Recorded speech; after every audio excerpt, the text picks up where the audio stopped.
이 세상에 태어나는 사람은 다 영원히 살고 싶은 소망을 가지고 다 살아갑니다.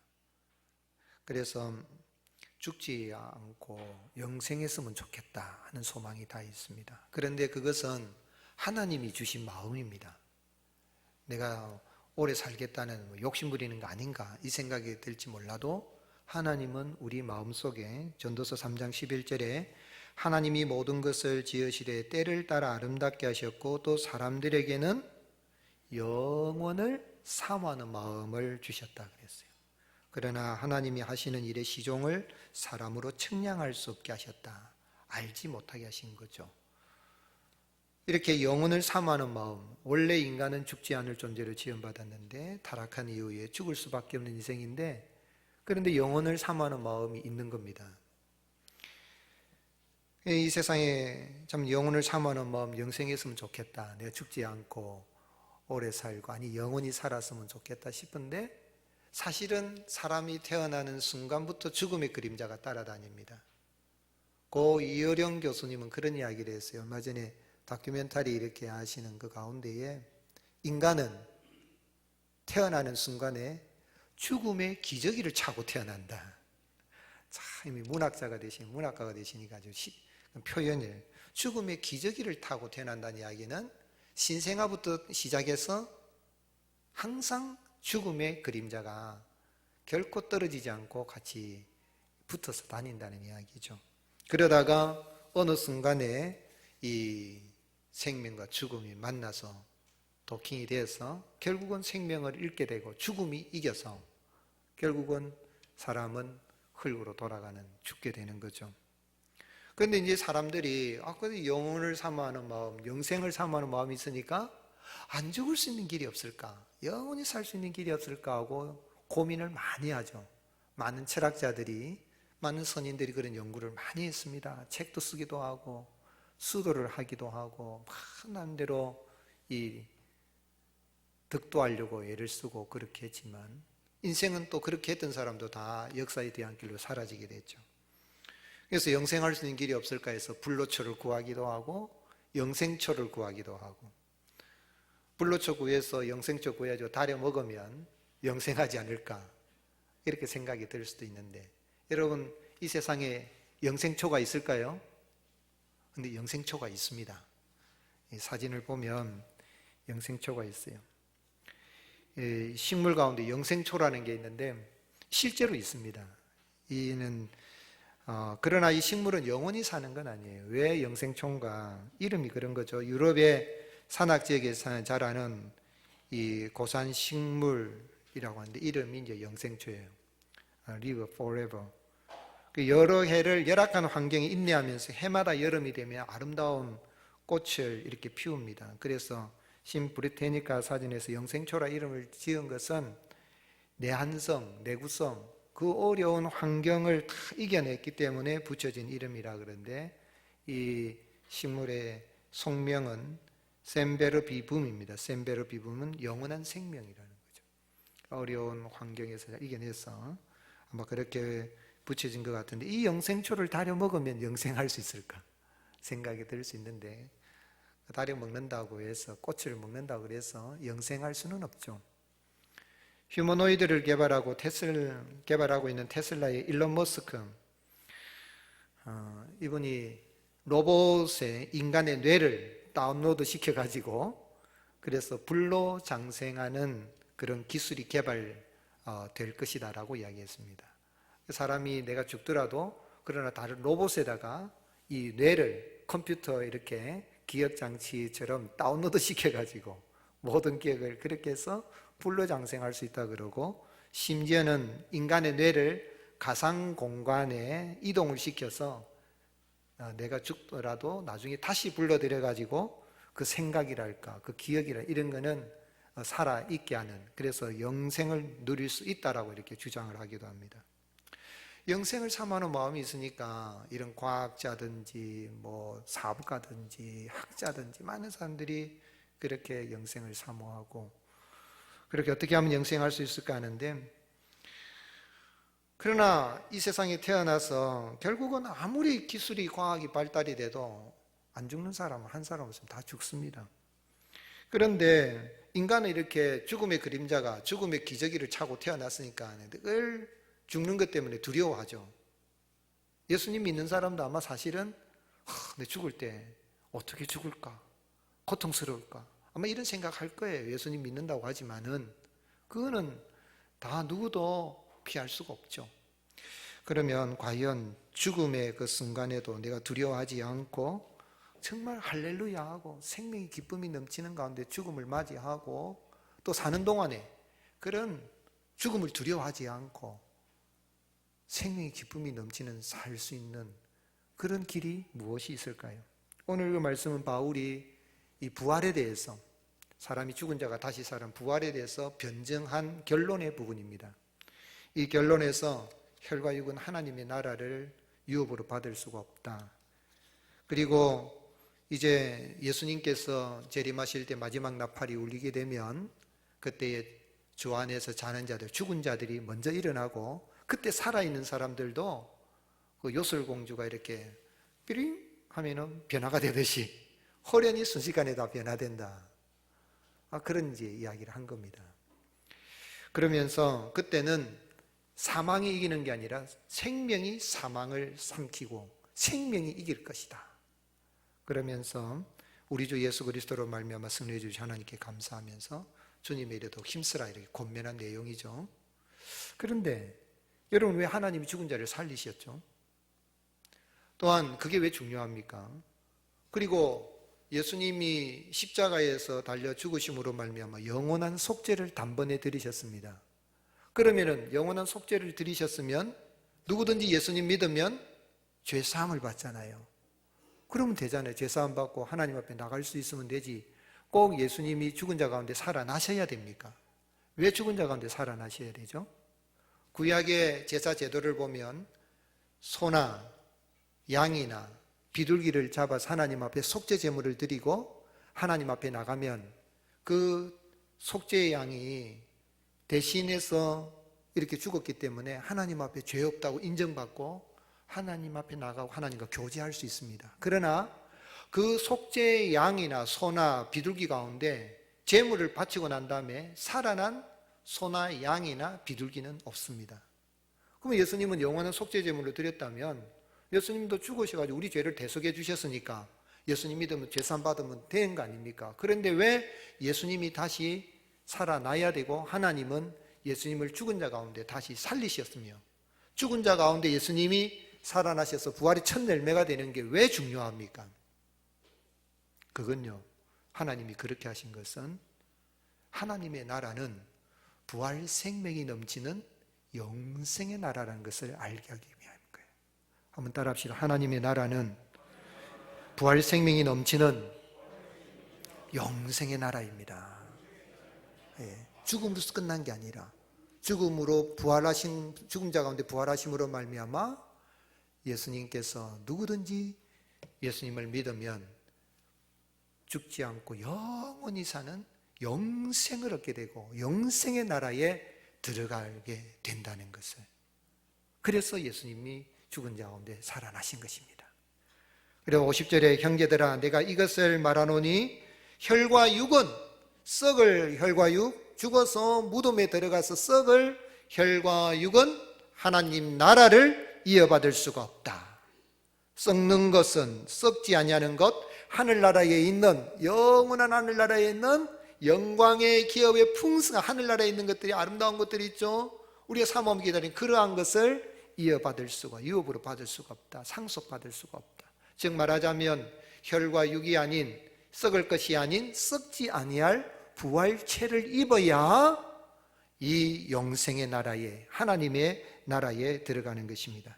그래서 52절에 나팔 소리가 나며 죽은 자들이 썩지 아니할 것으로 다시 살아나고 예수님 안에서 죽은 자들이 다시 살아납니다. 물론 예수님 안 믿는 사람도 다시 살아납니다. 그러나 예수님 안 믿는 사람이 다시 살아나는 건 심판받기 위해서 살아나기 때문에 부활이라고 하지 않고 영멸이라고 표현을 합니다.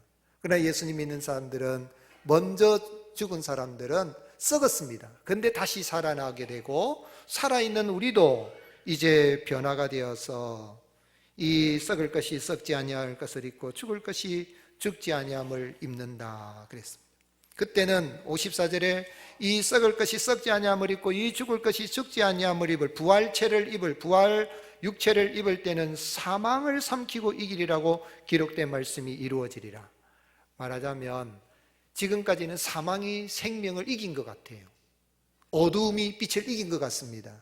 그러나 주님이 오셔서 재림하실 때에 하늘의 마지막 나팔이 울려 퍼질 때는 생명이 사망을 이기게 되는 것입니다. 그리고 믿는 사람들은 생명, 부활 생명이 넘치는 영생의 나라에 들어가게 되는 것입니다. 이러한 말씀은 구약의 호세아 선지가 예언한 그 말씀이 성취된 것이다 라고 했습니다. 호세아 3장 14절에 내가 그들을 수월의 권세에서 속량하며 사망에서 구속하리니 사망아 내 재앙이 어디 있느냐, 수월아 내 멸망이 어디 있느냐, 뉘우침이 내 눈앞에서 스물이라. 오늘 여러분 예수님 믿는 사람들은 더 이상 이제는 사망이 권세가 있고 센 것이 아니라 생명을 주시는 예수님의 부활 생명이 사망을 이기고 더 힘이 있음을 알게 되는 것입니다. 그러기에 바울은 55절에 사망아 너의 승리가 어디 있느냐, 사망아 네가 쏘는 것이 어디 있냐. 사망이 쏘는 건 죄요 죄의 권능은 율법이라. 죄를 지었다고 율법으로 정죄하고 지적하고 공격하지만 죄와 율법에서 사망 권세에서 해방시킨 예수 그리스도를 믿는 우리는 예수 그리스도로 말미암아 승리하였기 때문에 사망아 너의 승리가 어디 있느냐, 너는 패배했다라는 이야기죠. 그러면서 바울은 사망을 책망하고 있습니다. 죽음을 책망하고 있습니다. 사랑하는 성도 여러분, 예수 그리스도의 부활을 믿는 우리는 부활 생명이 넘치는 영생의 나라를 소유했으니 죽음을 책망하시고 사망을 책망하시고 날마다 승리의 기쁨이 넘치는 그런 삶을 살아가시기를 주님의 이름으로 축복합니다. 그래서 우리 예수님은 뭐라고 친히 말씀하셨습니까? 이제는 예수님 믿는 사람들은 더 이상 이 사망의 종로를 하지 않는 것입니다. 예수님은 광야에서 모세가 뱀을 든 것 같이 인자도 들리게 될 것을 말씀하시며 인자 곧 예수님을 믿는 자는 영생을 얻는다라고 약속하셨습니다. 요한복음 3장 14절 모세가 광야에서 뱀을 든 것 같이 인자도 들려야 하리니 이는 그를 믿는 자마다 무엇을 얻게 하려면이라 그랬습니까? 영생을 얻게 하려 하십니다. 영생 좀 하신다고 일론 머스크가 내 뇌에서 이렇게 다운로드 받이고 다른 데 저장 장치에 이 기억을 저장해 놓고 영생하는 게 아니고요, 예수 그리스도 사망 권세를 깨드신 부활의 천년을 믿으신 예수님을 믿으면 영생하게 됩니다. 영혼만 영생하는 것이 아니라 육체도 부활체를 입고 영생의 나라에 들어가서 하늘나라에 들어가서 영원한 기쁨 가운데 살아가게 되는 것입니다. 우리 예수님이 공생의 기간에 죽은 자를 살리신 이 사건이 세 가지가 있지요. 첫 번째는 나인성 과부의 아들을 살렸습니다. 또한 회당장 야이로의 딸을 살리셨습니다. 나사로를 죽은 자 가운데 살리신 그 이유가 무엇입니까? 하나님의 나라는 부활 생명이 넘치는 영생의 나라인 것을 예수님이 친히 증언해 주신 것입니다. 증명해 주신 것입니다. 그러기에 예수님은 친히 말씀하셨습니다. 요한복음 11장 25절 같이 읽겠습니다. 예수께서 이르시되 나는 부활이요 생명이니 나를 믿는 자는 죽어도 살겠고 무릇 살아서 나를 믿는 자는 영원히 죽지 아니하리. 이것을 내가 믿느냐? 아멘이십니까? 예. 그래서 마르다가 믿습니다. 저는 살아계신 그리스도의 하나님의 아들인 것을 내가 믿습니다. 마르다도 구원받았고 나사로가 살아나는 그런 놀라운 오라버니가 살아나는 그러한 이 하나님의 영광의 임재를 경험하게 됐죠. 그래서 히브리서 기자는 히브리서 2장 15절에 자녀들은 혈과 육에 속하였으며 그도 예수님도 또한 같은 모양으로 혈과 육을 함께 지니심은 죽음을 통하여 죽음의 세력을 잡은 자 곧 마귀를 멸하시며 또 죽기를 무서워함으로 한평생 매여 종로를 타는 모든 자들을 놓아주려 하심이라. 여러분 사망의 기저귀를 갖다 버리시기를 예수님의 이름으로 축복합니다. 어거스틴의 어머니 모니카는 자기가 죽으면 자기 남편 곁에 묻히고 싶어가지고 남편 그 무덤 옆에 몇 자리를 마련해 놓고 살아갔습니다. 그렇죠. 여러분 얼마나 금슬이 좋은 분들은 돌아가시는 합장도 하더라고 보니까. 그런데 그 남편 옆에 이제 묻히고 싶어서 미리 몇 자리를 늘 준비를 해놓고 살았습니다. 그런데 어느 날 자기가 이제 이 모니카가 이제 내 생명이 얼마 남지 않은 것 같다 싶은데 어거스틴을 불렀어요. 불러가지고 아들아, 내가 내 아버지 옆에 거기 가서 나도 눕고 싶은데 이제 그 신경 쓰지 마라. 신경 쓰지 말고 내가 죽거든 아무 데나 묻어라. 장지 문제로 너무 그렇게 신경 쓰지 마라 그랬어요. 그 어거스틴이 어머니 기왕이면 고향의 선영에 아버지가 누워 계시는데 같이 계시면 좋잖아요. 그리고 아버지 곁에 못 간다 그러면 얼마나 마음이 섭섭하고 두렵겠습니까? 그러더니 아니다.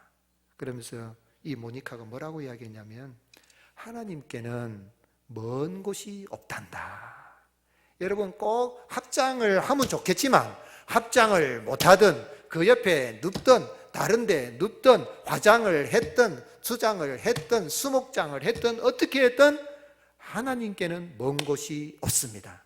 부활이요 생명이신 주님을 믿으면 우리 주님이 나팔 소리 가운데 재림하시는 그때에 부활의 천년을 믿으신 예수님을 믿는 사람들은 육체도 부활하여서 부활 생명이 넘치는 영생의 나라 하나님의 나라에 들어가게 되는 것입니다.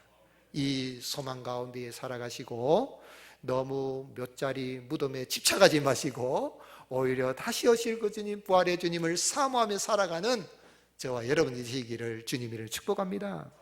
그럼 이렇게 부활이요 생명이신 예수님을 믿어서 영생의 나라를 상속받게 된 성도들은 어떻게 그럼 현재 여기에서 살아드려야 되겠습니까? 성도는 부활신앙으로 지금 바로 여기에서 주님의 일에 더욱 힘쓰는 사람입니다. 한번 따라 하시겠습니다. 지금 바로 여기에서 어떤 일이 된다고요? 주님의 일을, 주의 일에 더욱 힘쓰는 자들이 되라. 58절 같이 읽겠습니다. 그러므로 내 사랑하는 형제들아 견실하며 흔들리지 말고 항상 주의 일에 더욱 힘쓰는 자들이 되라. 이는 너희 수고가 주 안에서 헛되지 않은 줄 알미라. 아멘. 목사가 전도하러 나가서 예수님 믿으면 천국 갑니다. 예수님 믿으세요. 그러면은 천국 그리 좀 지금 빨리 가세요 하고 아주 비아냥거리고 그런 사람이죠. 여러분 부활신앙을 믿는다 그래서 내가 지금 스스로 목숨을 끊는다든지 그래서 빨리 천국 가고 그런 거 아니에요. 그건 잘못된 신앙이에요. 이미 예수님은 부활의 첫 열매가 되셨습니다. 과거적인 사건입니다. 또한 미래에 우리가 주님의 그 부활하심을 따라 우리도 부활할 것입니다. 미래적인 사건입니다. 그러나 이미와 not yet, 아직 그 사이에 우리는 지금 바로 여기에 있는데 그 부활신앙을 가지고 있다면 과거 사건으로서만 끝나지 않고 미래 사건으로만 소망하지 않고 현재적인 바로 여기에서 부활신앙을 가지고 내 생활에 있어서 이러한 삶의 원동력이 되어서 약동감이 넘치는 그러한 삶을 살아가는 것입니다. 그러면 주님의 일이 뭘까요? 어떤 일이 주님의 일일까요?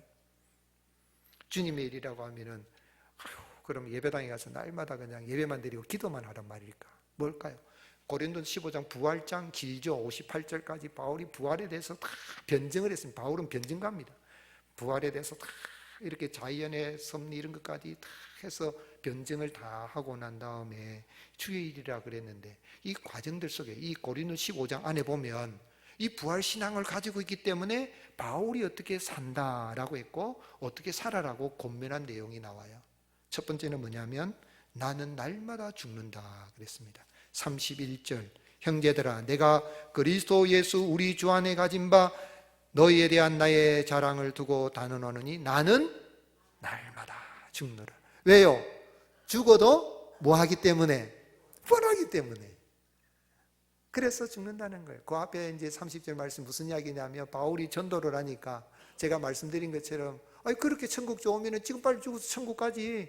그리고 네 가지고 있는 거 다 내한테 주고 가. 이렇게 말하면서 예수님 믿는 사람들을 사자밥에 던지고 막 죽이고 이렇게 했단 말이에요. 그런 에베소에서 복음을 전도하는데 그런 맹수와 같은 자들 핍박자들이 있지만은 바울이 물리적인 힘으로 대적하지 않았다는 거예요. 싸울 수 있습니다. 바울이 로마 시민권을 가진 사람이기 때문에 박해하는 사람들에게 내가 로마 시민권자인데 하면서 이렇게 하면서 대적할 수도 있고, 율법적으로 바울은 흠이 없는 사람이라고 그랬고, 바울은 학문에 있어서는 가말리엘 문에서 배웠고, 그는 방언도 잘했습니다. 언어가 뛰어났다는 이야기입니다. 히브리어도 잘하고 헬라어도 잘하고 아마 라틴어도 했지 않았나 싶은데, 이런 언어도 잘하고 학문적으로도 그렇고 율법적으로도 흠이 없는 사람이기 때문에 자기를 윤리도덕적으로 깨끗한 사람이니까 박해하는 사람들에 대해서 그게 아니다라고 하면서 싸울 수도 있지만 싸우지 않았다. 오히려 나는 날마다 죽노라. 자존심 상하지만 자존심은 하나 다 예수님과 함께 죽었기 때문에 부활을 믿으니까 오히려 예수님의 사랑으로 복음을 전한다는 이야기죠. 갈라디아서 5장 24절에 그리스도 예수의 사람들은 육체와 함께 그 정욕과 탐심을 어떻게 해요?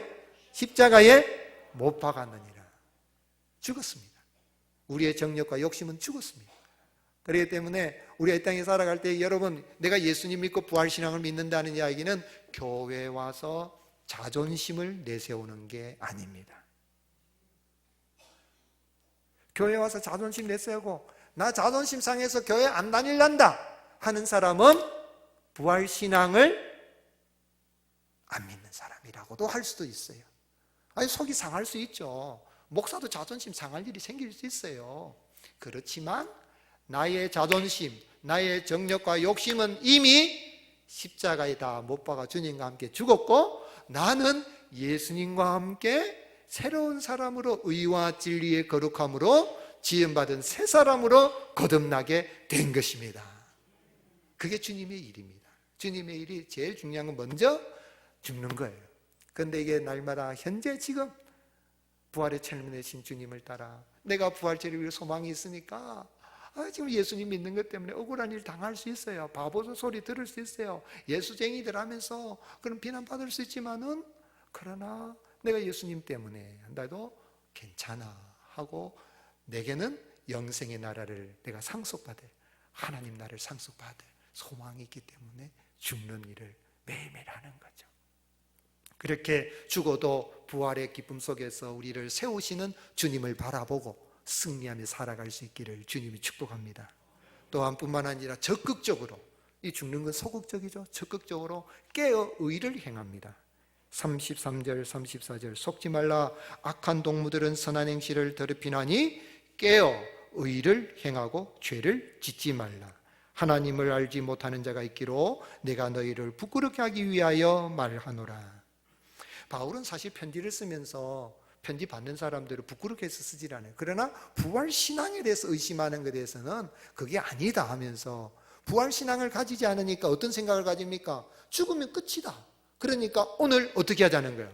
먹고 마시고 즐기도 좀 살면 되지. 그렇게 살면 되지. 세상에서 떵떵거리다가 잘 먹고 잘 살면 되지. 뭐 죽고 난 다음에 천국이 어디 있어? 지옥이 어디 있어? 목사 양반 죽어봤어요. 이렇게 이야기를 한달지라도 악한 사람들은, 부활을 믿지 않는 사람들은 오늘 내일 죽을 테니 오늘 먹고 마시자면서 쾌락주의로 살지 몰라도, 우리는 우리의 몸이 부활체를 입을 소망이 있으니까, 영혼은 이미 부활했습니다. 죽어도 우리가 영혼과 육체가 분리가 되어서 육체가 흙으로 돌아가지 영혼은 흙으로 돌아가지 않고 예수님 안에서 영혼은 부활하여서 주님의 품 안에 안기 삶에 극락에 들어가게 됩니다. 그리고 하나님의 나라에 들어가게 되는데 육체가 부활하게 되는 그 소망이 있으니까 이 육체까지라도 날마다 깨어있는 삶을 살고 의를 행하고 죄를 짓지 않고 죄와 더불어 싸워 이기는 것입니다. 한번 오늘 여러분, 우리가 참 이 부활신앙을 가지고 있으니까 깨어있는 믿음 생활을 할 수 있기를 주님 축복합니다. 어떻게 하면 깨어있을 수 있을까요? 기도로 깨어있습니다. 깨어라 명령인데, 깨어라는 기도로, 무시로 성령 안에서 깨어 기도하며, 오늘 여러분 있는 그 자리에서 주님을 믿는 믿음으로 깨어 기도하며, 어떻게 하든지 내가 선한 일, 의로운 일을 내가 힘써야 되겠다 하고 하나님의 은혜를 구할 수 있기를 주님의 이름으로 축복합니다. 적어도 오늘 현대 그리스도인들이 이 땅에 살아갈 때에 예수님 믿는 사람들은 예수님 안 믿는 사람보다도 윤리 도덕적으로 배 이상으로 깨끗하고 거룩한 삶을 살아가야 됩니다. 부활신앙으로. 그래야 우리가 주님의 일에 더욱 힘쓰는 자들이 되고, 예수님 믿는 사람들을 볼 때 당신을 보니까 아이고 하나님 살아계신 것 같아. 당신을 보니까 나도 어떻게 하고 싶다는 거예요. 예수님 믿고 싶다. 그런 이야기가 나오는 겁니다. 깨어의를 행하고 믿음으로 죄에 대해서 싸워 승리하는 복된 삶을 살아가는 저와 여러분이 되시기를 주님 축복합니다. 또한 이 복음을 전하여 사람을 구원하는 일입니다. 오늘 58절까지 부활에 대해 변증을 했는데 결론이지만은 1절, 2절을 보면 바울이 사실은 이 부활에 대해서 변증하는 목적을 이야기했습니다. 그건 뭐냐면 구원입니다. 1절, 2절 형제들아 내가 너에게 전한 복음을 너에게 알게 하노니 이는 너희가 받은 것이요 또 그 가운데 선 것이라. 같이 읽겠습니다. 너희가 만일 내가 전한 그 말을 굳게 지키고 헛되이 믿지 아니하였으면 그로 말미암아 아멘. 그렇죠? 견실하며 흔들리지 마라 그랬잖아요. 복음을 믿고 견실하고 흔들리지 않는 이유가 뭡니까? 이 죽으시고 부활하신 예수 그리스도를 내가 굳건하게 믿는, 헛되이 믿지 않고 확실하게 붙들고 나가면 무엇을 받는다고요?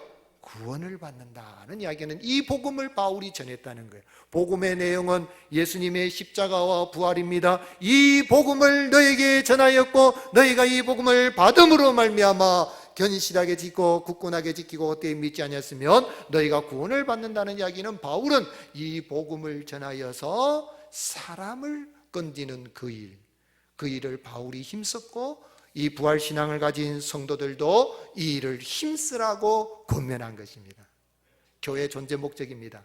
예수님을 믿는 우리의 삶의 목적입니다. 나로 말미암아 내가 이전에 몰랐을 때는 죄짓고 사망 가운데 죽음을 두려워하고 살았지만 예수님을 믿어서 구원을 얻고 영생의 나라를 소유하고 이런 생명을 얻었으니 지금 바로 여기에서 내가 해야 될 주의 일은 이 귀한 복된 소식을, 기쁜 소식을 알지 못하는 사람들에게 이 부활의 복음을 전하여서 그의 영혼도 건지고 육체도 건지고 전인격적으로 사람을 살려내는 이 일이 바로 주님의 일인 것입니다.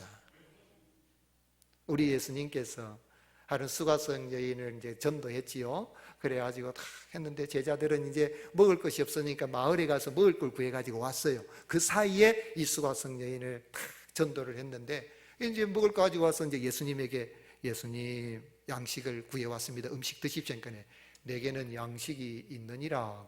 아니 누가 먹을 걸 줬나? 예수님께 드렸나? 그랬더니 예수님 뭐라고 말씀하셨어요?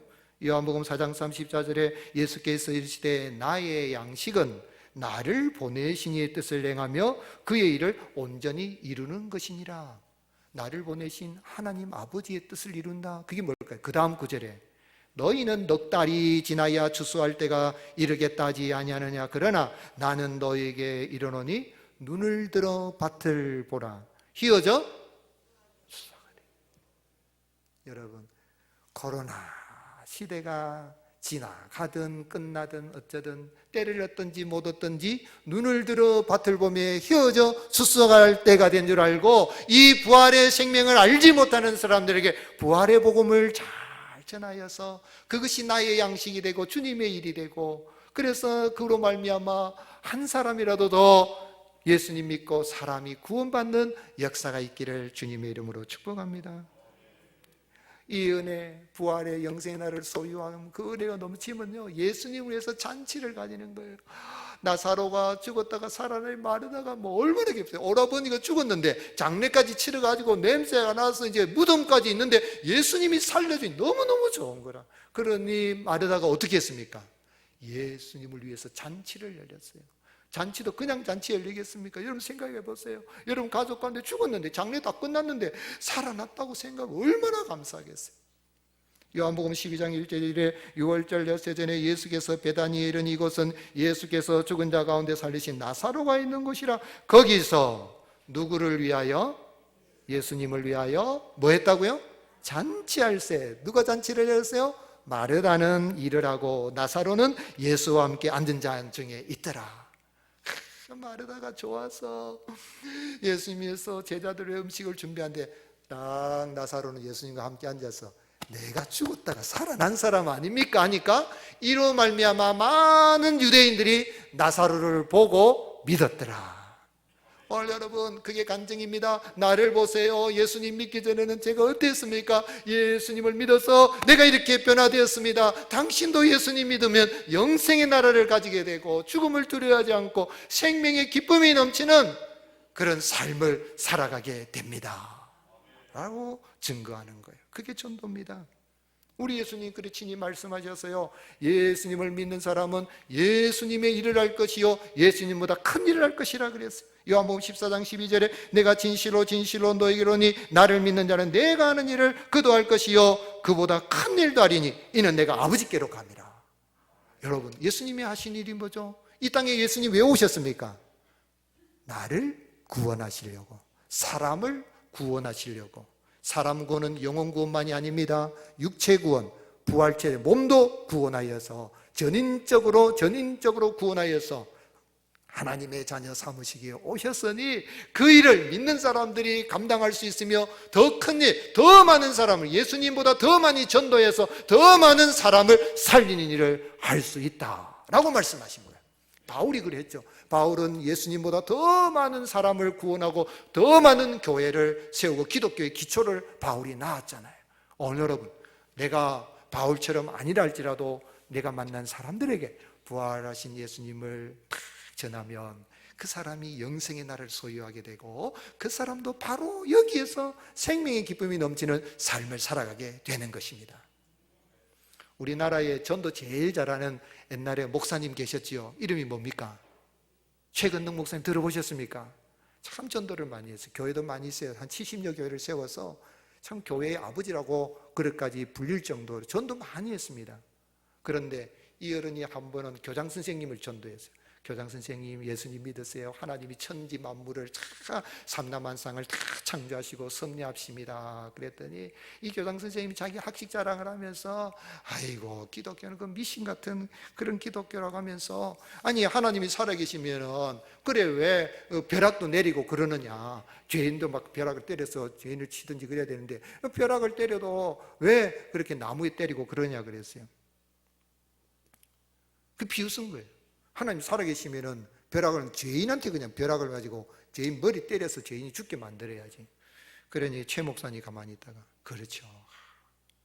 그런데 교장 선생님 학교에서 아이들 가르치는데 아이들이 집중 잘하고 말 안 들으면은 선생님이 교탁에서 이렇게 다 해가지고 회초리 같은 거 주먹으로 이렇게 하면서 아이 머리를 때립니까? 교탁을 때립니까? 그러니까 머리 안 때리지. 교탁을 때리지. 칠판을 딱딱딱 때리지. 그러면 머리 때리지. 말 안 듣는 애 머리 때리지. 왜 칠판을 때리고 교탁을 때립니까? 그거야 주의해라고 그러지. 하나님이 교장 선생님처럼 예수님 안에서 머리 때려버리면 그냥 죽을 수 있으니까 정신 차리라고 벼락을 나무에 때리는 겁니다. 그래서 그 교장 선생님도 회개하고 예수님 믿었다는 일화가 있습니다. 지혜를 주셔서 제가 너무 이렇게 전도를 많이 했어요. 오늘 사랑하는 여러분 우리 이 땅에 살아가면서 부활이요 생명이신 예수님 이미 부활하셨습니다. 우리의 첫 열매가 되셨습니다. 앞으로 우리도 예수님을 따라 부활할 것입니다. 그런데 바로 여기에서 이 복음을 전하여서 참으로 나로 말미암아 많은 사람들이 영생의 나라를 소유하고 생명 기쁨이 넘치는 그런 삶의 역사가 있는 아름다운 일을 감당하는 저와 여러분이 되시기를 예수님의 이름으로 축복합니다.